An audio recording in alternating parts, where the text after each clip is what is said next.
दोस्तों, तारीख थी 22 अप्रैल 2025। पाकिस्तान से करीब 5 से 6 आतंकवादी हमारे देश में आते हैं और जम्मू कश्मीर राज्य के पहलगाम शहर की बेशरान वैली में करीब 26 निहत्थे टूरिस्ट की गोली मारकर हत्या कर देते हैं। इसके बाद पूरे देश में एक गुस्से का माहौल हो जाता है। इसके रिटर्न में सरकार कुछ कड़े फैसले लेती है, जिसमें सबसे बड़ा फैसला होता है 1960 इंडस वाटर ट्रीटी को सस्पेंड कर देना। यहाँ पर दोस्तों हमारे देश में और पाकिस्तान में कई युद्ध हुए हैं, इसके बाद भी इस ट्रीटी को सस्पेंड नहीं करा गया। तो यहाँ पर एक गलत नहीं होगा कि इस ट्रीटी के सस्पेंशन से पाकिस्तान की कमर टूट गई है, और इसकी पुष्टि पाकिस्तान के नेता के बयान खुद करते हैं।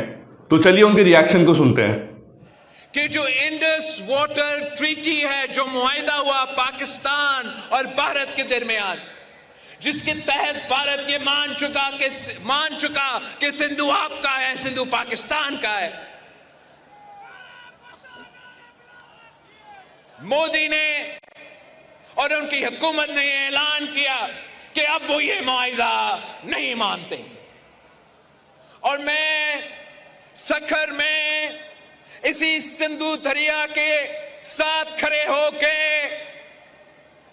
भारत को कहना चाहूंगा कि सिंधु हमारा है और सिंधु हमारा रहेगा।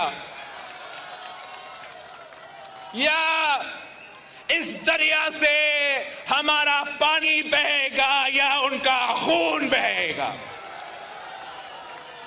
Pakistan vehemently rejects the Indian announcement to hold the Indus Water Treaty in abeyance.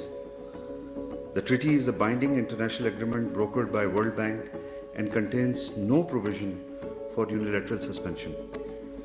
Water is a vital national interest of Pakistan, a lifeline for its 240 million people, and its availability will be safeguarded at all costs. Any attempt to stop or divert the flow of water belonging to Pakistan as per the Indus Water Treaty and the usurpation of the rights of Lower Riparian will be considered as an act of war and responded with full force across the complete spectrum of national power. तो यहाँ पर क्यों पाकिस्तान के नेता इतना गुस्सा है इस ट्रीटी के सस्पेंशन से, और क्यों वो इस ट्रीटी के सस्पेंशन को एक युद्ध की घोषणा यानी वाटर वॉर कह रहे हैं? आइए समझते हैं क्या है ये इंडस वाटर ट्रीटी जो 1960 में भारत पाकिस्तान इसमें एंटर होते हैं, और क्या सच में इस ट्रीटी के सस्पेंशन से पाकिस्तान की कमर टूट जाएगी? क्या पाकिस्तान और वहाँ के लोग इस ट्रीटी के सस्पेंशन से प्यासे मर जाएंगे? हमारी मीडिया और कुछ मीम्स ये हाईलाइट कर रहे हैं कि पाकिस्तान में इस सस्पेंशन के अगले दिन से ही पानी आना बंद हो जाएगा। इसमें कितनी सच्चाई है? तो चलिए इन सवालों के जवाब जानते हैं। दोस्तों, इससे पहले हम समझें कि इंडस वाटर ट्रीटी क्या है, आइए इस इंडस वाटर सिस्टम को समझते हैं। तो दोस्तों, जो इंडस वाटर है ये तिब्बत यानी चाइना के रीजन से ओरिजिनेट होता है और नीचे आकर ये इसमें 5 ट्रिब्यूटरीज में डिवाइड हो जाता है, जो कि ये 6 रिवर्स का कॉम्पोजिशन बनाता है, जिसमें होती है इंडस रिवर, सतलुज, चेनाब, झेलम, ब्यास और रावी। ये 6 रिवर को कंबाइन करके इंडस रिवर बेसिन बोलते हैं। जब इंडिया और पाकिस्तान का बंटवारा हुआ था 1947 में, तो भारत ने पहली बार अप्रैल 1948 को ये इंडस रिवर फ्लो को रोका था under the guidance of prime minister Jawaharlal Nehru. उसके बाद इसको 5 हफ्ते बाद खोल दिया गया था, जो क्योंकि पाकिस्तान एग्री हो गया था एक नेगोशिएशन करने के लिए, एक एग्रीमेंट के लिए। तो यहाँ पर 11 साल तक नेगोशिएशन होता है, उसके बाद ये ट्रीटी एंटर होती है जिसको कहा जाता है इंडस वाटर ट्रीटी 1960। अब दोस्तों समझते हैं कि इंडस वाटर ट्रीटी 1960 क्या कहती है। तो दोस्तों, एक वाटर शेयरिंग एग्रीमेंट है बिटवीन पाकिस्तान और इंडिया। जैसे मैंने आपको बताया कि यहाँ पे 6 नदियाँ हैं, इंडस, झेलम, चेनाब, रावी, ब्यास और सतलुज। तो ये 6 रिवर्स को ये जो ट्रीटी है ये 2 रीजन्स में डिवाइड करती है, एक वेस्टर्न रिवर में, एक ईस्टर्न रिवर में। वेस्टर्न रिवर की बात करें तो इसमें आती है इंडस, झेलम और चेनाब, और ईस्टर्न रिवर में आती है रावी, ब्यास, सतलुज। ये ट्रीटी ये कहती है कि जो वेस्टर्न रिवर है उसका जो यूज़ है, वो जो यूज़ का राइट होगा वो पाकिस्तान का होगा, और इसमें लिमिटेड यूज़ ही होगा इंडिया का, यानी कि हाइड्रो पावर के लिए, इरिगेशन के लिए, जो कि एक स्पेसिफाइड लिमिट तक होगा। और जबकि ईस्टर्न रिवर्स जो कि है रावी, ब्यास और सतलुज, इसका 100% जो राइट होगा वो होगा इंडिया के पास। अब यहाँ पर इंडस वाटर ट्रीटी के सस्पेंशन से इंडिया क्या करता है, जो वेस्टर्न रिवर्स का राइट जो पाकिस्तान के पास है, जिसमें आती है इंडस, झेलम और चेनाब, उसके फ्लो को रोकने की बात करता है, और अपना डेटा शेयरिंग जो होता है दोनों के बीच में ट्रीटी के अंडर, उसको रिजेक्ट करता है कि वो डेटा शेयर नहीं करेगा। इसकी वजह से आप जानते हैं कि पाकिस्तान पर इसका क्या इंपैक्ट पड़ेगा, जिसे कहा जा रहा है कि इससे पाकिस्तान की कमर टूट जाएगी और पाकिस्तानी शायद प्यास से भी मर जाए। दोस्तों, पाकिस्तान की इकोनॉमी, एग्रीकल्चर और पॉपुलेशन 80% डिपेंडेंट है on the Indus river system. यानी भारत इस रिवर को रोकता है तो 80% पॉपुलेशन को वहां पर इसका जो है सीधा सीधा इंपैक्ट पड़ेगा।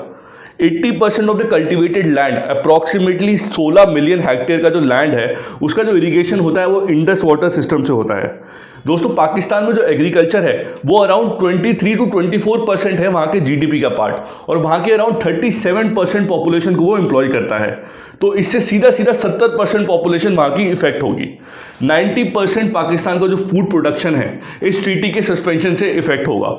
Major cities like Karachi, Lahore और मुल्तान डायरेक्टली डिपेंडेंट है इस इंडस रिवर सिस्टम पे, तो वहाँ की जो फंक्शनिंग है इन सिटीज़ का और वहाँ पे जो पानी का सप्लाई है ये सीधा सीधा हार्म होगा। अब दोस्तों, यहाँ पे मीडिया हाउसेस अपने चैनल्स पे ये दिखा रहे हैं कि पाकिस्तान में सस्पेंशन के बाद से ही पानी आना बंद हो जाएगा, तो इसमें पूरी सच्चाई नहीं है। यहाँ पे सच है कि सस्पेंशन के बाद जो भारत सरकार है उसने डेटा शेयरिंग जो पाकिस्तान के साथ है वो बंद कर दी है, जिससे इम्पैक्ट होगा पाकिस्तान की एबिलिटी पे कि वो प्लान कर पाए इरीगेशन, मैनेज रिजर्वॉयर्स और prepare for droughts and floods के लिए वो प्रिपेयर कर पाए। इसमें तो इम्पैक्ट होगा।